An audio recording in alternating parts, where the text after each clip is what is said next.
अंतुर्ली शिवारातील केळी पिकाचे वादळामुळे नुकसान, शेतकऱ्यांनी पंचनाम्याची मागणी केली।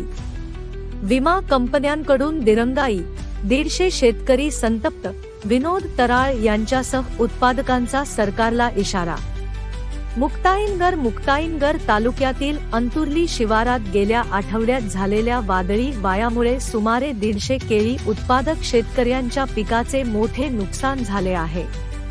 वादळामुळे अनेक शेतकऱ्यांची उभी केळीची बाग जमीनदोस्त झाली आहे। मात्र नुकसान झाल्यानंतरही विमा कंपन्यांचे प्रतिनिधी पंचनामे करण्यासाठी आले नसल्याने शेतकऱ्यांमध्ये तीव्र संतापाची लाट आहे। या पार्श्वभूमीवर आज केळी उत्पादक शेतकरी विनोद तराळ यांच्या नेतृत्वाखाली शेतकऱ्यांनी एकत्र येऊन शासनाकडे तातडीने पंचनामे करण्याची मागणी केली। शेतकऱ्यांनी सांगितले की नुकसानग्रस्त पिकाचा विमा भरला असूनही विमा कंपन्यांकडून कोणताही प्रतिसाद मिळत नाही।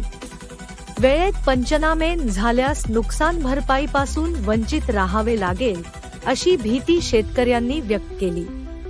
शेतकऱ्यांनी सरकार व प्रशासनाने याची तातडीने दखल घेऊन महसूल व कृषी विभागाचे अधिकारी पाठवून पंचनामे करावेत अशी मागणी केली आहे।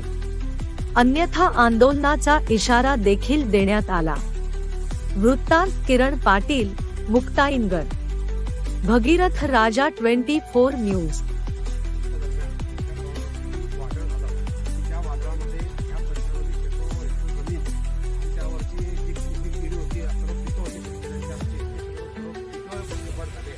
या एरियामधील केळी एक्सपोर्ट क्वालिटीची केळी आमचा एरिया पिकवतो। मुंबईला ताबडतोब या संदर्भात बैठक झाली। त्या बैठकीमध्ये पंचनाम्याचे आदेश झाले। ॲग्रिकल्चर इन्शुरन्स कंपनीचे लोक त्या मीटिंगला हजर होते, परंतु प्रत्यक्षात त्यांनी आमचे विमा क्लेम नाकारलेले आहेत। त्यांनी कारण दिलं आहे की नायगावच्या वेदर स्टेशनमध्ये तुमच्या परिसरामध्ये वादळ झाल्याची नोंद नाही। प्रत्यक्षात नायगाव हे गाव अंतुर्ली गावापासून 8-10 किलोमीटर अंतरावर आहे। आजकाल आपण बघतो की एकाच गावामध्ये 2 भागात पाऊस पडतो।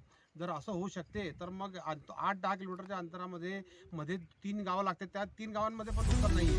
अंतुर्ली पर्टिक्युलर गावच्या शिवारावर मोठ्या प्रमाणात नुकसान आहे। त्यामुळे कंपनीने आमचे जे नाकारलेले विमा आहे तो कंपनीने आमचे ताबडतोब पंचनामे करावे। आमचे सर्व शेतकऱ्यांच्या शेतांमध्ये मोठ्या प्रमाणात सर्व बागा आल्या पडलेल्या आम्ही सामायिक करू शकत नाही आहे। त्यामुळे मोठ्या अडचणीमध्ये आमचा सर्व शेतकरी सापडलेला आहे। त्यामुळे शासनाला विनंती करेल की आपण या बाबतीमध्ये तातडीने कंपनीला पंचनामे करण्याचे आणि आमचे क्लेम मंजूर करण्याचे आदेश द्यावे।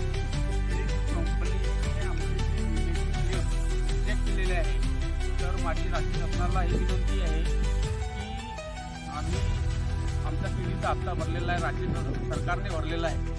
आम्ही नुकसान भरपाई झाल्यानंतर 72 तासाच्या आत कंप्लेंट केली आहे, आता रिजेक्टचे मेसेज आलेले आहे। तर मला राज्य शासनाला हीच विनंती आहे की ह्या नुकसान भरपाई जी मिळायला पाहिजे यासाठी नुकसान पाहणीसाठी लोकप्रतिनिधी येऊन गेले, कृषी विभागाचे येऊन गेले मंडळी, अधिकारी महसूलचे येऊन गेले। त्यानंतर MSCBने जे आमचं 6 दिवस लाईट बंद होती ते MSCBचे पोल तुटले होते, त्यांनी त्यांचे दुरुस्त करून दिले। तर एवढे शासकीय लोक जर शासकीय अधिकारी आमच्या इथपर्यंत येऊन सुद्धा ही कंपनी जर आपल्याला सांगते की इथे वादळ झालंच नाही, तर यावर कुठेतरी कारवाई व्हायला पाहिजे, कारण शेतकरी हातात झालेला आहे। जर तुम्ही मग आमची काय आत्महत्या करण्याची वेळ बघताय का, की आत्महत्या केल्यावर तुम्ही जागृत होणार आहे, सक्रिय होणार आहे का? तर तात्काळ या विमा कंपनीवर कायदेशीर कारवाई करून आम्हाला नुकसान भरपाई भेटायला पाहिजे। त्याचप्रमाणे महाराष्ट्र शासनाने जळगावला एक विशेष पॅकेज देऊन त्यामध्ये आम्हाला तात्काळ आमची शेती तयार करण्यासाठी एक विशेष मध्यप्रदेशच्या धर्तीवर ते पॅकेज द्यायला पाहिजे। त्यामध्ये बियाण्याचा संपलात रासायनिक खतं अशी कीटकनाशके असे त्यांना एक वेगळं पॅकेज देऊन आम्हाला तात्काळ मदत व्हायला पाहिजे। अशाच बातम्या पाहण्यासाठी आमच्या भगीरथ राजा 24 न्यूज चॅनलला सबस्क्राईब करा, शेअर करा।